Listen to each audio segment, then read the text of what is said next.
fortunate as hell to have this job. It's a job that lots of people just dream about having. Coach Hilbert hits a milestone win as the CSU volleyball team remains undefeated this season. And Kapri Bibbs ran his way into the CSU record books on Saturday as the Rams sent Nevada home with its 5th consecutive loss. And college basketball season is finally underway. See what our men's and women's teams had to do to start off in the win column. We've got the highlights, analysis, and more coming up on CTV Sports.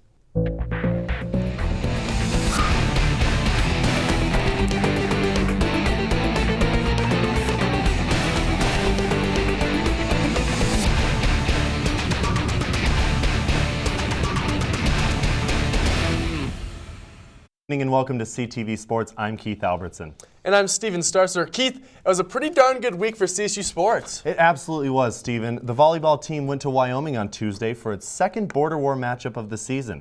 The Rams ran into a Wyoming team looking for revenge after CSU swept them at Moby earlier this season. The Cowgirls outplayed the Rams in the first set, but the Rams rebounded just like they have all season. They picked up the energy and their play and went on to win the match in 4 sets.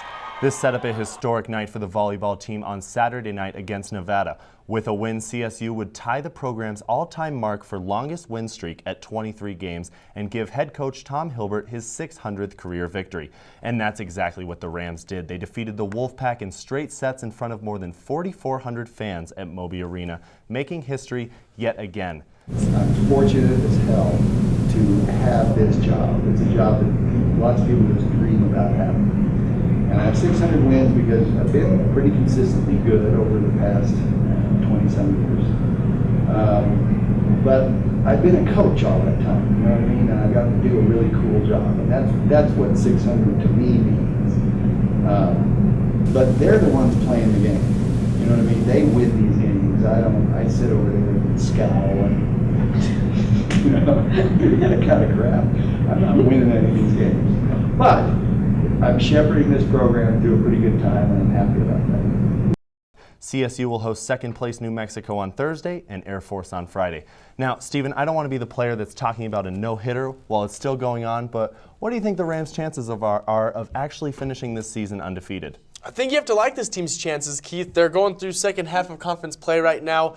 They've already played all of these teams once before and defeated all of them. You got to go to Fresno. That's going to be a tough one. But you get New Mexico, UNLV, and San Diego State at home. So I think things are looking pretty good right now for this team to try and roll through the season undefeated. Yeah, exactly. They've already played all of these teams before. Some of them they'll have to play on the road. They played them at home earlier, but I still like the chances. We knew ahead of time that this isn't going to be the toughest schedule for the Rams, and they really need to win these games if they're going to keep getting the respect that they have garnished from this number 10 ranking. Yeah, and there's no doubt about it. The coaches have done an excellent job preparing them, getting them ready for each and every match this season. I think the players have the right mental attitude for this, playing with that chip on their shoulder. They've done a remarkable job, and I don't see them letting up anytime soon. No, me neither. And I don't think it's really the most important thing to these ladies to go out there and have an undefeated season, because really they're just kind of looking at postseason play and maybe potentially getting a game in Moby. What do you think the Rams' chances are of that? And you know, I still think they have an excellent chance of being able to host because they got that 10th ranking in the nation right now. They're continuing to play well, beating everyone that's put ahead of them on the schedule.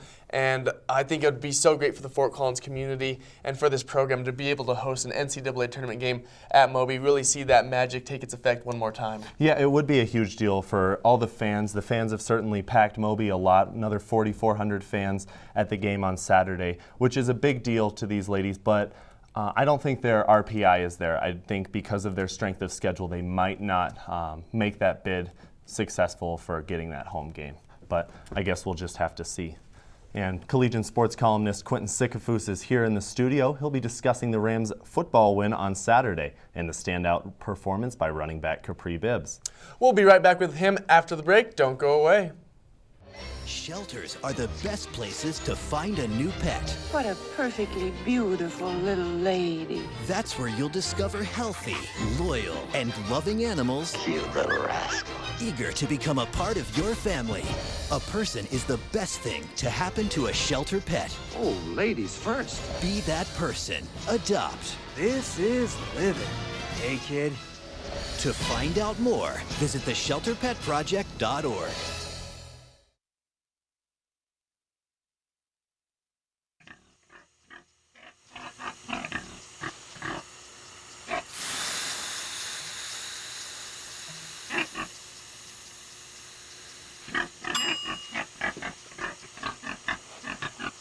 Cook foods to the right temperature using a food thermometer. 3,000 Americans will die from food poisoning this year. Keep your family safer. Check your steps at foodsafety.gov. Welcome back. We're now joined by Collegian sports columnist Quentin Sickafoose. Quentin, thank you for joining us. Absolutely. Thanks for having me on, guys. So as you know, the football team took on a struggling Nevada squad this weekend at Hughes Stadium. The game started a little bit slowly as CSU trailed 7-6 at halftime, but the offense really got things going in the second half thanks to Kapri Bibbs. The sophomore running back ran his way into the record books as he picked up 312 yards for 4 touchdowns on the ground, which sparked the 38-17 victory. Bibbs edged the previous Rams record by 2 yards for most in a single game. In only his first year with the Rams, the JUCO transfer is climbing up the program ranks. He's now 10th on CSU's all-time list with 1,148 yards this season. Bibbs is certainly clicking on all levels as the latter part of the regular season carries on.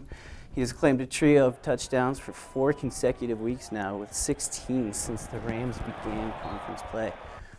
Bibbs' ability to step in and fill the void for the offense has helped carry the team back to an even 5-5 record, still looking at a shot at achieving a bowl game bid.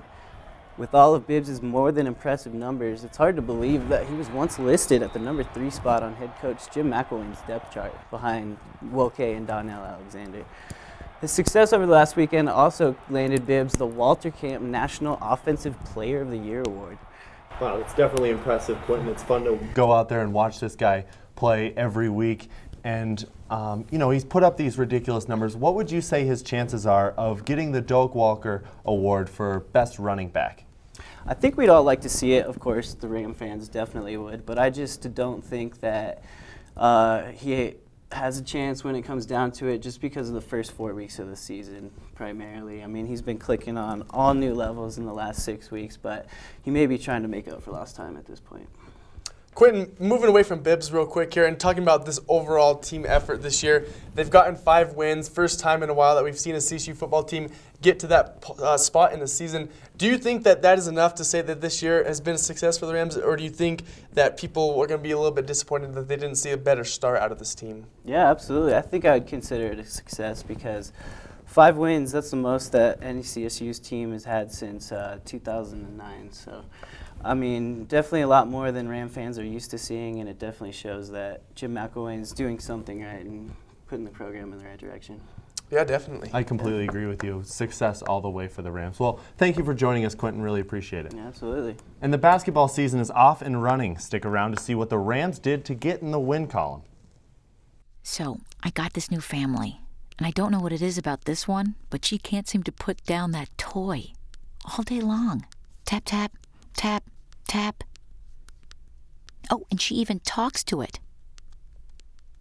She talks to that more than she talks to him. What's up, bro? Nice shirt. Who's she talking to? Her mom?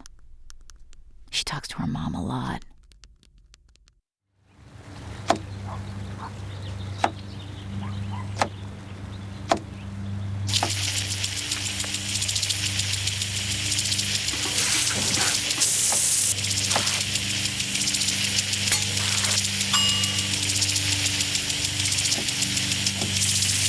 Clean kitchen surfaces, utensils, and hands with soapy water. 1 in 6 Americans will get sick from food poisoning this year. Keep your family safer. Check your steps at foodsafety.gov. After a shaky exhibition game last weekend against Regis, the CSU men's basketball team returned to Moby on Friday for its first regular season game.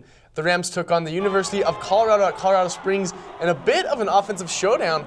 The Rams shot an excellent 60% from the field and route to a 99-70 win. The scoring was really balanced with 6 players shooting double digits. Bejarano led the team with 16 rebounds and an all-around great performance. I gotta say though, I was most impressed by David Cohen. Coming off the bench, he started making shots for the Rams, so Eustace kept giving him minutes, and he finished with 15 points in the game. He'll definitely be a critical player coming off the bench for the Rams, especially because he's only a freshman this year. Here's what Coach Eustace had to say about the young player. David might be the most natural one as far as seeing the court and distributing the ball.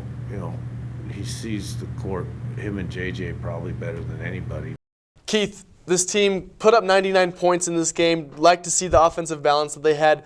Definitely saw a little bit of improvements in this game coming off that exhibition. Yeah, exactly. They really didn't look that great in the exhibition game at all. But in this game, the 99 points is huge. You know that Stacey's a lot more of a defensive styled coach. That's what he focuses on. So he doesn't care so much about the 99 points as the fact that we allowed 70. That's definitely where he wants to improve. But overall, I think we've got to be pleased with the leaps that we made since the exhibition game. Yeah, I think the big thing that the Rams could take away from this game was that they had more players step up. That first game, it seemed like it was all Avila and Octia stepping up for the Rams. They kind of had a little bit more of a balanced effort in this one. You have a young player like David Cohn stepping up, playing good minutes, shooting the ball well for this team. But I'm kind of with you. I still think the defense is going to have to be this team's calling card this year. You want to see them force turnovers, get out in transition, and get points that way to be successful. Yeah, exactly. But the men's team wasn't the only team that put up a lot of points this weekend. The women's team also played right after the men in Moby.